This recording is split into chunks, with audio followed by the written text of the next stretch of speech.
Alors nous sommes le samedi 17 décembre 2016, nous sommes à Toulon, chez quelqu'un au téléphone, je lui ai demandé de se présenter, bonjour. Oui, bonjour, Denis Vogt. Et vous nous appelez de ? Et je vous appelle du Castellet en direct depuis le 3e salon littéraire qui est situé dans le château du Castellet, dans la salle des mariages précisément. Eh ben c'est exactement ce que j'allais vous parler, on aurait dû y être, on n'y est pas, on peut vous joindre par téléphone, c'est aussi bien d'ailleurs. Il se passe quelque chose au Castellet Village pendant le week-end et pendant 3 jours. C'est le 3e salon littéraire, donc organisé par une association en lien avec la municipalité, notamment organisé par les écrivains Jean Maltese et Tony Cavalleri. Donc c'est aujourd'hui de 10h à 18h et demain de 10h à 18h dans la salle des mariages du château du Castellet. Alors nous on n'y est pas, mais vous y êtes. Décrivez-moi un petit peu l'endroit où ça se passe, comment vous êtes installé. Écoutez, c'est la salle des mariages, une salle assez confortable. On est une trentaine d'auteurs présents et chacun est ouvert à la discussion avec les lecteurs et bien entendu à une séance de dédicace.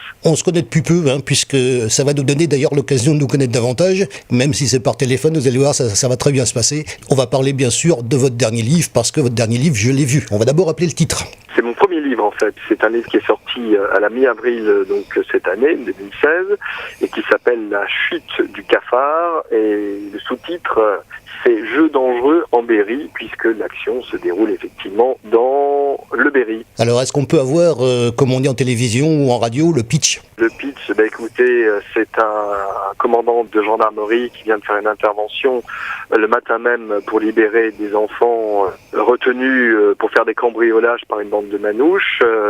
En fin d'après-midi, il rentre chez lui et il voit une jeune femme assise sur le balcon d'un appartement. Elle a les jambes dans le vide, elle est enroulée dans un drap blanc. Il commence à courir, il l'appelle et il hurle pour qu'elle descende du balcon et elle tombe alors qu'il est à 5 mètres de la façade de l'immeuble. Elle tombe à ses pieds, il voit descendre le drap en suspension et à ce moment-là, il se rend compte qu'elle est tombée du balcon de son propre appartement. Alors, premier livre, vous écrivez depuis quand ? J'ai bien sûr interviewé des écrivains. Des fois, on démarre pas tout de suite. Des fois, on a des difficultés à se faire publier. Des fois, on a un livre qui est écrit mais qui est publié 1 an après. Il y a eu 2 ans et demi de rédaction qui a commencé à l'automne 2012, donc 2 ans et demi de rédaction. Ensuite, 1 an pour trouver un éditeur, puisqu'il y a eu 3 versions différentes. On a coupé 130 pages. C'est un livre qui fait au final 593 pages.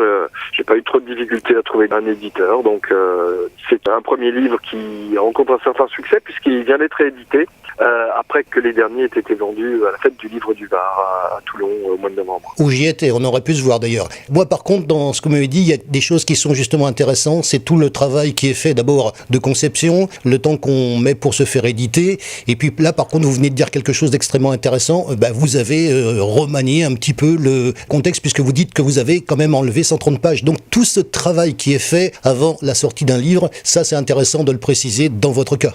Oui, alors lorsque j'ai mis le point final au manuscrit à la fin de l'année 2014, j'ai fait lire le manuscrit à une vingtaine de lecteurs, dont des personnes que je ne connaissais pas. Quand c'est des personnes de son entourage, souvent sont un peu trop sympas avec vous. J'ai fait appel à des lecteurs aguerris de polar qui m'ont donné un certain nombre de conseils. J'ai envoyé une deuxième version par internet essentiellement à peu près 45 éditeurs. J'ai une quinzaine de réponses dont 5 positives, donc j'avais un certain choix. Et l'éditeur avec lequel j'ai signé a souhaité me faire retravailler le texte. Et donc, on a retravaillé le texte pendant 2 mois et on a coupé 130 pages avec leur conseiller éditorial. Et c'est un travail extrêmement bénéfique et instructif quand on est débutant. C'est ça qui fait le charme d'ailleurs, d'abord de vous rencontrer, de pénétrer l'univers des écrivains. C'est quelque chose que je pense que vous l'avez compris, j'adore. Vous montrez également et montrer aux gens qui nous écoutent tout ce côté préparatif qui donne justement le résultat qu'on connaît. Je suppose que ce travail de réécriture va bien sûr vous servir si vous faites un prochain livre. Le prochain est déjà bien annoncé, il y a eu un premier jet de réalisé. C'est un livre qui sera beaucoup plus court, beaucoup plus tonique, mais effectivement, on apprend grâce au travail de réécriture qui a été fait à éviter certains écueils dès le départ. On rappelle le titre de votre livre ? Il s'appelle La chute du cafard. Si on devait le résumer, résumez-moi ça en 2 lignes. 2 lignes pour... vous avez un travail de promotion à faire sur votre livre. En 2 lignes, vous nous résumez la thématique du livre.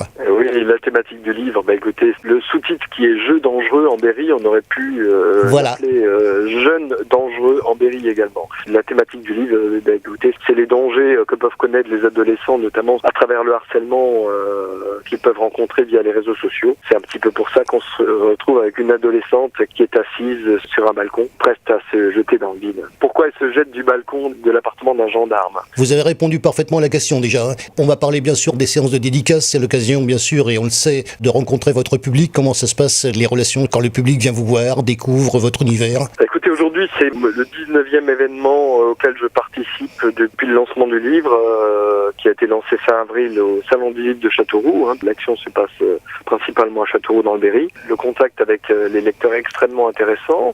Souvent je les prends en photo d'ailleurs et je publie ça sur ma page Facebook et je leur demande de me faire des critiques, des retours sur ma page Facebook. Toutes les critiques qui ont été postées depuis la fin du mois d'avril et depuis la fête du livre du Var, il y en a énormément. Il y a beaucoup de retours, même des gens m'indiquent tiens, je viens de commencer, tiens, je suis à la page 200. Donc vraiment, ce livre est alimenté et c'est pour ça qu'il a été réédité. Il rencontre un certain succès grâce aux bouche à oreille et aux critiques postées sur ma page Facebook notamment.